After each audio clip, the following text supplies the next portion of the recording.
Assalamualaikum warahmatullahi wabarakatuh. Apa kabar anak-anak semua? Semoga kalian senantiasa berada dalam situasi dan kondisi yang sehat walafiat tanpa kurang suatu apapun. Kembali lagi berjumpa dengan saya dalam pembelajaran IPS. Mungkin ini pertama kalinya kalian melihat saya ya, karena sebelumnya kita hanya bertemu belajar bersama via chat di grup WA. Mungkin memang beberapa ada yang sudah pernah meeting dengan saya, tapi tidak semua. Jadi sebelumnya, perkenalkan, nama saya Hayu Prasetyani Mukti. Di sini saya diamanahi untuk mendampingi kalian dalam proses pembelajaran IPS. Di minggu sebelumnya kita sudah mempelajari tentang kelangkaan ya. Ada yang masih ingat apa itu kelangkaan?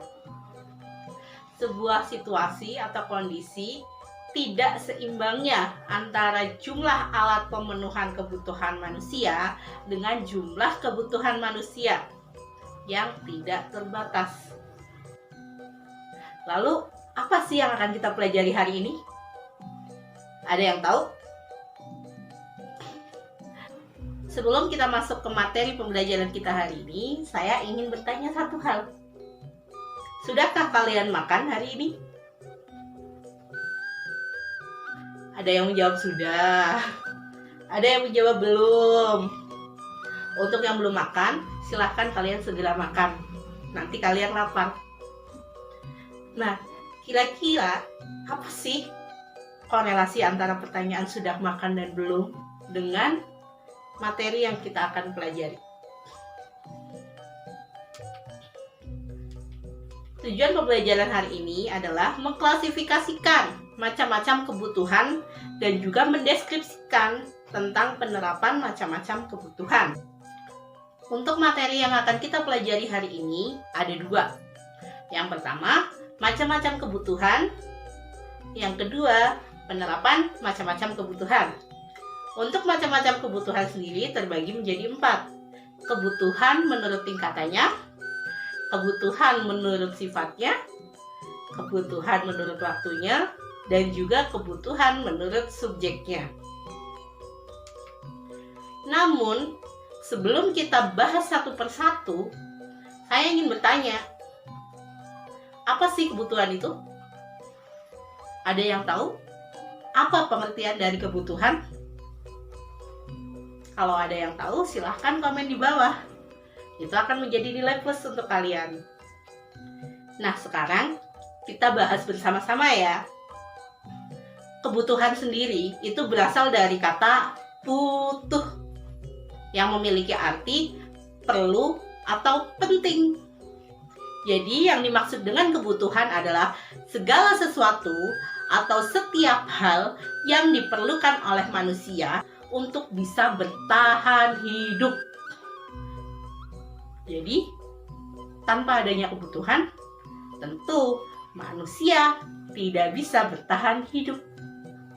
Nah, sekarang sudah paham kan untuk arti dari kata kebutuhan itu sendiri? Selanjutnya, kita akan bahas mengenai macam-macam kebutuhan yang tadi telah kita sebutkan. Ada 4. Yang pertama, kebutuhan menurut tingkatannya. Yang kedua, kebutuhan menurut sifatnya. Yang ketiga, kebutuhan menurut waktunya. Dan yang terakhir, kebutuhan menurut subjeknya. Untuk yang pertama, ada kebutuhan menurut tingkatannya. Kebutuhan menurut tingkatannya terbagi menjadi 3, yakni kebutuhan primer, sekunder, dan juga kebutuhan tersier. Untuk kebutuhan primer sendiri adalah kebutuhan yang paling penting untuk dipenuhi. Kalau tidak terpenuhi, maka akan mengancam hidup manusia. Contohnya, kalian pasti sering kan mendengar kata sandang, pangan, dan papan. Ketiga hal tersebut merupakan kebutuhan primer setiap manusia. Kalau tidak terpenuhi salah satunya, maka akan mengancam kehidupan manusia. Selanjutnya, kebutuhan sekunder. Kebutuhan sekunder adalah kebutuhan kedua yang perlu dipenuhi setelah seluruh kebutuhan primer terpenuhi. Contohnya, kebutuhan akan kesehatan, kebutuhan akan pendidikan, Lalu yang ketiga adalah kebutuhan tersier. Kebutuhan tersier disebut juga kebutuhan manusia akan barang-barang mewah. Kebutuhan ini biasanya berkaitan erat dengan gengsi. Selanjutnya, kebutuhan menurut sifatnya terbagi menjadi dua, yakni kebutuhan jasmani dan kebutuhan rohani. Yang dimaksud dengan kebutuhan jasmani adalah kebutuhan yang terkait dengan fisik atau raga. Contohnya, makanan. Makanan itu diperlukan oleh tubuh manusia agar memiliki tenaga untuk beraktivitas. Lalu yang kedua, ada kebutuhan rohani. Yang dimaksud dengan kebutuhan rohani adalah kebutuhan yang berkaitan dengan ketenangan jiwa atau batin. Contohnya, rekreasi, liburan, istirahat. Memasuki jenis yang ketiga, yakni kebutuhan menurut waktunya, terbagi menjadi dua, yakni kebutuhan di masa yang sekarang dan kebutuhan di masa yang akan datang. Yang dimaksud dengan kebutuhan di masa sekarang adalah kebutuhan yang harus dipenuhi saat itu juga. Lalu yang dimaksud dengan kebutuhan yang akan datang adalah kebutuhan yang pemenuhannya dapat ditunda untuk masa yang akan datang. Biasanya berkaitan erat dengan tabungan, investasi jangka panjang. Itu merupakan kebutuhan di masa yang akan datang. Lalu memasuki jenis yang terakhir, yakni kebutuhan menurut subjeknya terbagi menjadi dua, yakni kebutuhan individual dan kebutuhan kelompok. Yang dimaksud dengan kebutuhan individu adalah kebutuhan yang berhubungan dengan perorangan. Lalu ada kebutuhan kelompok. Yang dimaksud dengan kebutuhan kelompok adalah kebutuhan yang pemenuhannya dilakukan secara bersama-sama. Kebutuhan kelompok biasanya berkaitan erat dengan sarana dan prasarana umum. Contohnya, akses jalan raya, pasar, supermarket. Itu merupakan contoh kebutuhan kelompok. Dari pembelajaran kita hari ini, kira-kira apa saja yang sudah kalian pelajari dan kalian dapatkan? Yang pertama, apa itu kebutuhan? Kebutuhan adalah segala sesuatu yang dibutuhkan atau penting untuk seorang manusia agar bisa bertahan hidup. Dan yang kedua, mengenai macam-macam kebutuhan.